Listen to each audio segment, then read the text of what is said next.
الحمد لله رب العالمين، والصلاة والسلام على رسول الكريم الأمين. أما بعد، فأعوذ بالله من الشيطان الرجيم. بسم الله الرحمن الرحيم. قال الله تبارك وتعالى في كتابه المجيد: لقد جاءكم رسول من أنفسكم عزيز عليه ما عنتم حريص عليكم بالمؤمنين رؤوف رحيم. صدق الله العظيم وبلغنا رسوله النبي الكريم الأمين. إن الله وملائكته يصلون على النبي يا أيها الذين آمنوا صلوا عليه وسلموا تسليما. اللهم صل على سيدنا ومولانا محمد وعلى آل سيدنا ومولانا محمد وبارك وسلم. الصلاة والسلام عليك يا سيدي يا رسول الله. الصلاة والسلام عليك يا سيدي يا حبيب الله. الصلاة والسلام عليك يا رحمة للعالمين وعلى آلك وصحابك يا محبوب رب العالمین. محترم سامعین کرام، عزیز طلباء، آج اللہ تبارک و تعالیٰ نے ہم پر احسان فرمایا، ہمیں نبی کریم صلی اللہ علیہ وسلم آپ کے ذکر کی توفیق عطا فرمائی. یقیناً نبی کریم صلی اللہ علیہ وسلم کا ذکر کرنا یہ بہت بڑی سعادت کی بات ہے. اللہ تبارک و تعالیٰ جسے چاہتا ہے یہ سعادت عطا فرماتا ہے. وہ ایک شعر پڑھا جاتا ہے، مفہوم اس کا ہے کہ محبوب کی محفل کو محبوب سجاتے ہیں، آتے ہیں وہی جن کو صفا بلاتے ہیں.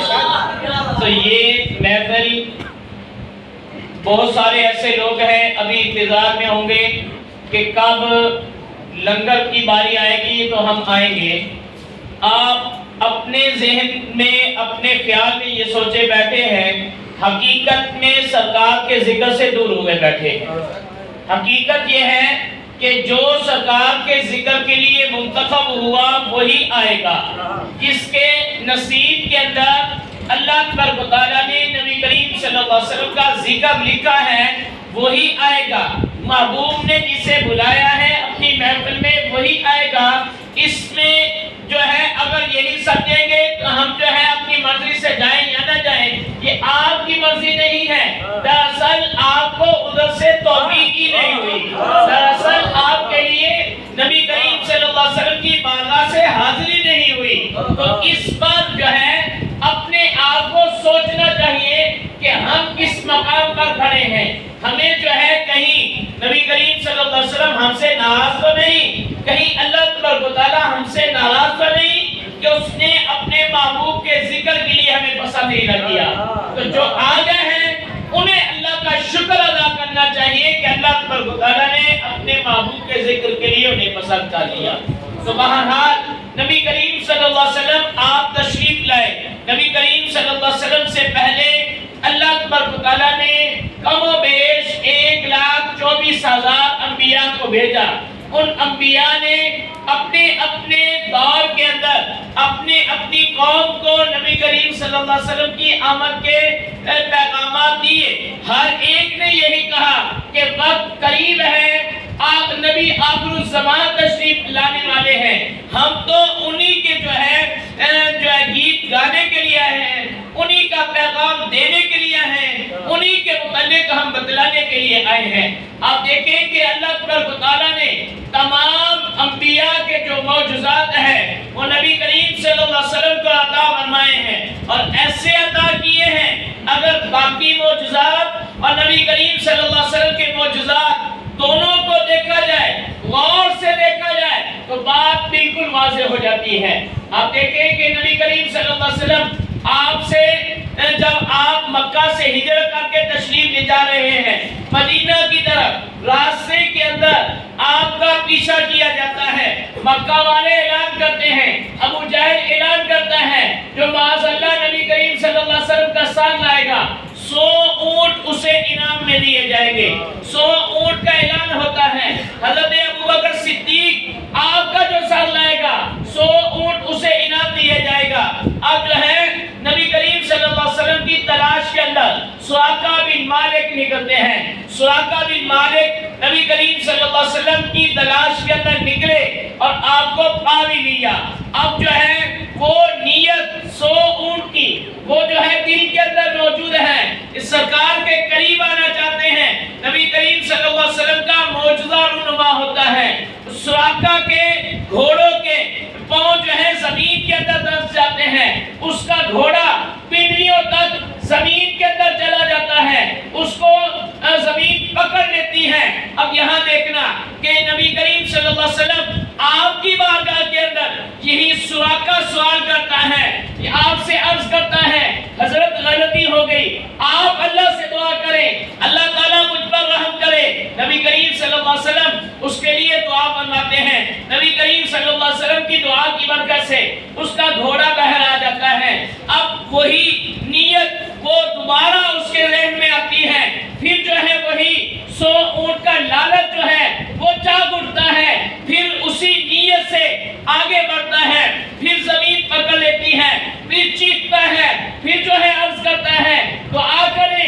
اب جو ہے پھر سرکار دعا کرتے ہیں، اس کا گھوڑا باہر آ جاتا ہے۔ پھر تیسری مرتبہ اس کے ذہن میں وہی 100 اونٹ کا لالچ آتا ہے کہ 100 اونٹ تو ملتے ہیں۔ پھر تیسری مرتبہ جو ہے وہ اسی نیت سے آگے بڑھتا ہے، پھر زمین اس کے گھوڑے کو پکڑ لیتی ہے۔ اب پھر جو ہے وہ آپ سے عرض کرتا ہے، نبی کریم صلی اللہ علیہ وسلم کی دعا بنواتے ہیں، اس کا گھوڑا باہر آ جاتا ہے۔ اب وہ کلمہ پڑھ کے مسلمان ہو جاتا ہے۔ اب ذرا غور کریں، یہ سرکار کا معجزہ تھا۔ ایک معجزہ حضرت موسیٰ علیہ السلام کا ہے۔ حضرت موسیٰ علیہ السلام کا دشمن قارون حضرت موسیٰ علیہ السلام پر الزام تراشی کرتا ہے، معاذاللہ آپ کی عزت پر حملہ کرتا ہے۔ حضرت موسیٰ علیہ السلام کو اللہ تعالیٰ نے فرمایا کہ اے موسیٰ زمین آپ کے تابع ہے، جو حکم کرو گے یہ زمین جو ہے مانے گی۔ اب جو ہے قارون اس نے حضرت موسیٰ علیہ السلام پر الزام لگایا تھا، موسیٰ علیہ السلام کا دشمن تھا۔ حضرت موسیٰ علیہ السلام اللہ سے دعا کرتے ہیں، اللہ تعالیٰ نے فرمایا زمین آپ کے تابع ہے۔ حضرت موسیٰ علیہ السلام نے حکم دیا اے زمین قارون کو پکڑ۔ زمین نے اس پر نکلنا شروع کیا، وہ زمین کے اندر دھنستا چلا جا رہا ہے، بار بار چیختا ہے، بار بار کہتا ہے کہ حضرت دعا کرو مجھے اللہ تعالیٰ بخش دے، حضرت میں معافی چاہتا ہوں، آپ مجھے معاف کر دیں۔ حضرت موسیٰ علیہ السلام آپ نہیں کرتے۔ اب دیکھیں ادھر کیا تھا کہ اس نے ایک مرتبہ کام کیا، آپ نے معاف کیا، دوسری مرتبہ اسی نیت سے آیا، پھر معاف کیا، تیسری مرتبہ اسی نیت سے آیا، پھر معاف کیا۔ حضرت موسیٰ علیہ السلام آپ جو ہے معاف نہیں کرتے، اسے جو ہے زمین نگلتی جاتی ہے، وہ بار بار چیختا رہتا ہے، یہاں تک کہ سارا کا سارا زمین کے اندر دھنس جاتا ہے، سارا کا سارا زمین کے اندر جو ہے غرق ہو جاتا ہے۔ اللہ تعالیٰ نے فرمایا اے موسیٰ وہ تجھ سے ہی دعا کرتا رہا، تجھ سے ہی معافی مانگتا رہا، اگر مجھ سے معافی مانگتا تو میں بخش دیتا۔ آپ دیکھیں سرکار نے 3 مرتبہ بخشتا تھا، لیکن جو ہے وہ جو ہے حضرت موسیٰ علیہ السلام آپ نے 1 مرتبہ بھی اس کے لیے دعا نہیں کی، وہ جو ہے غرق ہوتا گیا۔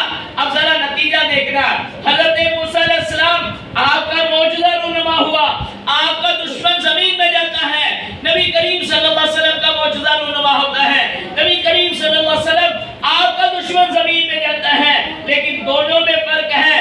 حضرت موسیٰ علیہ السلام کا دشمن زمین میں گیا، یہاں تک کہ غرق ہو گیا اور جہنم کے اندر پہنچا، اور نبی کریم صلی اللہ علیہ وسلم آپ کا دشمن زمین میں گیا، اس پر پکڑ آئی اور سرکار نے اسے معاف فرمایا، وہ کلمہ پڑھ کے مسلمان ہو گیا، وہ جہنم سے نکل کر جنت کے اندر چلا گیا۔ اندازہ لگائیں سرکار کا دشمن اس پر پکڑ آئے تو وہ جنت سے نکل کر جہنم میں جاتا ہے، حضرت موسیٰ علیہ السلام کے دشمن پر پکڑ آئے تو وہ جہنم کے اندر جاتا ہے۔ نعرہ تکبیر، نعرہ رسالت، نعرہ تحقیق، نعرہ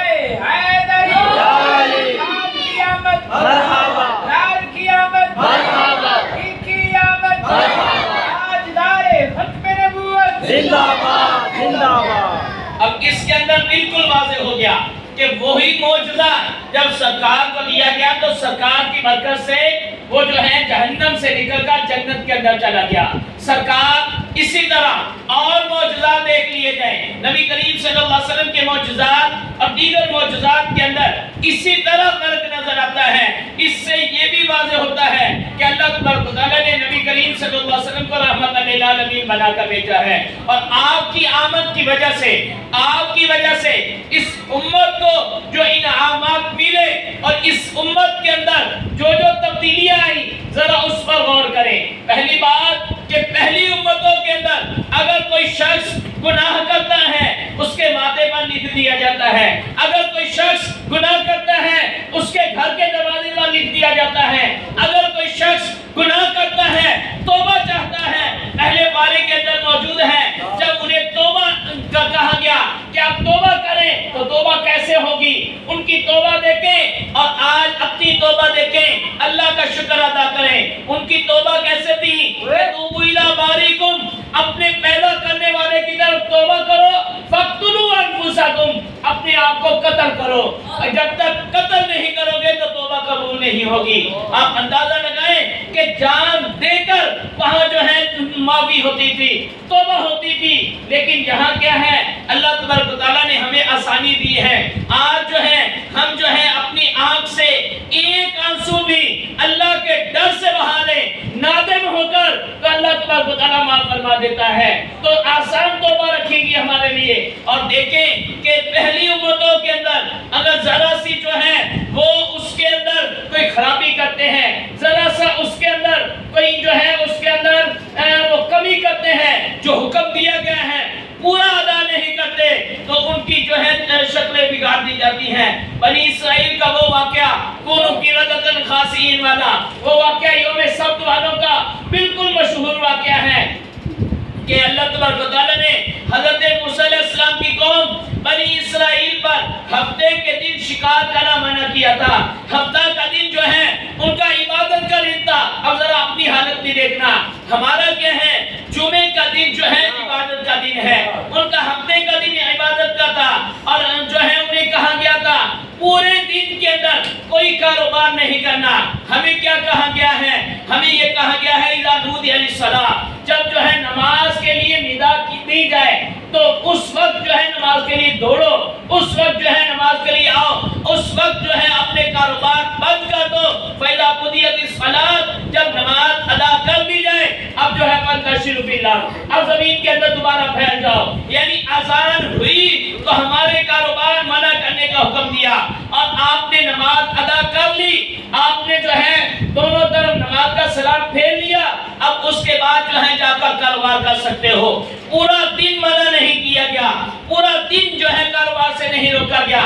تھوڑا سا ایک وقت صرف ندا ہوئی ہے, آپ نماز پڑھیں اور اس کے بعد جو ہے نماز جیسے ہی ادا کر لی اپنا کاروبار کریں. یہ صرف ایک وقت ہمیں منع کیا گیا اور اس کے اندر بھی باز نہیں آتے.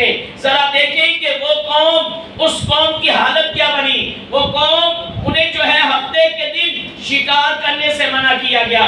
اب ہفتے کے دن شکار کرنے سے منع کیا گیا, اللہ تعالیٰ نے ساتھ ایک آزمائش بھی ڈال دی.